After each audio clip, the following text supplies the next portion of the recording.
Las Vegas के नीचे लगभग 200 मील लंबा सुरंगों का जाल है। इन सुरंगों ने तथाकथित मोल पीपल के लिए एक गुप्त दुनिया बना दी है। जो दिन की रोशनी नहीं देख पाया है, मैं उनसे मिलना चाहूँगा। शायद वे सभ्य न हों। ये सुरंगें 7 मंजिल नीचे हैं। क्या हमारे पास कोई टॉर्च है?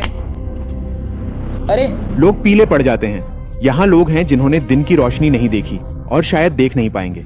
शहर शानदार होटलों, कैसीनो और अंतहीन मनोरंजन से जगमगाता है। हर साल लाखों लोग लास वेगास आते हैं, लेकिन बहुत से लोग नहीं जानते कि इस रेगिस्तानी स्वर्ग के ठीक नीचे क्या है। इस अंतहीन अंधेरे ने धीरे धीरे लोगों के सोचने और व्यवहार करने के तरीके को बदल दिया है। मुझे सिर में गोली मारी गई थी। कल रात ठीक जहां हम खड़े थे वहीं किसी की मौत हो गई थी। इनमें से कुछ तो इसी अंधेरे संसार में पैदा हुए थे। इन लोगों के पास कोई पहचान पत्र नहीं है और ये कानून से बचने के लिए इन सुरंगों में छिपे रहते हैं। यहाँ नीचे पुलिस की रेडियो और बाकी चीजें काम नहीं करेंगी। तो जो आप देख रहे हैं वह लास वेगास की सुरंगों का नक्शा है। इस सिस्टम में लगभग 1500 लोग रहते हैं। इन सुरंगों के अपने नाम हैं, जैसे मोहल्लों के होते हैं, है ना? हाँ।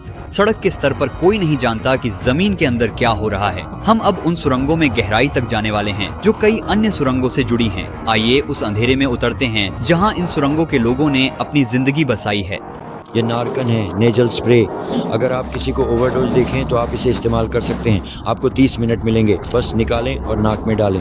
हम ऐसे ही अंदर नहीं जा सकते जब तक कि हमारे साथ रॉब न हो, जिन्होंने यहाँ नीचे 5 साल तक जिंदा रहकर गुजारे हैं। प्रवेश द्वार को लोहे की सलाखों से बंद किया गया है ताकि लोग अंदर न जा सकें और बाढ़ के दौरान कचरा भी अंदर न आए। सुरंगों में आपके साथ सबसे बुरा क्या हुआ था? शायद 2 साल पहले आई बाढ़, जब मैंने अपने 2 सबसे अच्छे दोस्तों को खो दिया था। लास वेगास की जमीन सख्त है, इसलिए पानी मिट्टी में नहीं समा पाता। बाढ़ रोकने को सुरंगें बनाई गईं ताकि पानी शहर के नीचे से गुजारा जा सके। तो जब बारिश होती है तो पानी सीधे उन सुरंगों में बह जाता है जहां लोग रह रहे हैं। यहाँ तक कि अगर शहर में धूप हो तो भी पहाड़ों में 15 मील दूर आई बारिश कुछ ही मिनटों में इन सुरंगों में बाढ़ ला सकती है। हर बार जब यह अचानक आपदा आती है तो इस विशाल भूमिगत शहर में लोग डूबकर अपनी जान गंवा देते हैं। यहाँ बहुत सारा कचरा है। हम सबसे पहले नेट से मिले। उसने हमें सुरंग में प्रवेश न करने की चेतावनी दी। मैं सुरंग के गहरे हिस्सों से दूर रहता हूँ। उसकी क्या वजह है? सिर्फ अनजान चीजों की वजह से।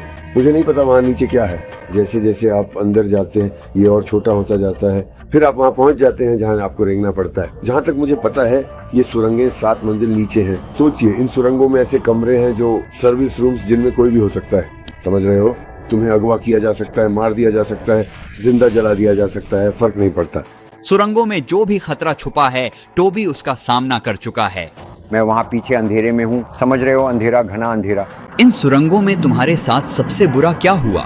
एक बार मुझ पर हमला हुआ था। जैसे 3 क्यूबन लोग थे। उनमें से एक आदमी मेरे ठिकाने पर एक बड़ी मचेती लेकर आ गया था। वह उन टॉप डॉग लोगों में से एक था, लेकिन मैंने हाथ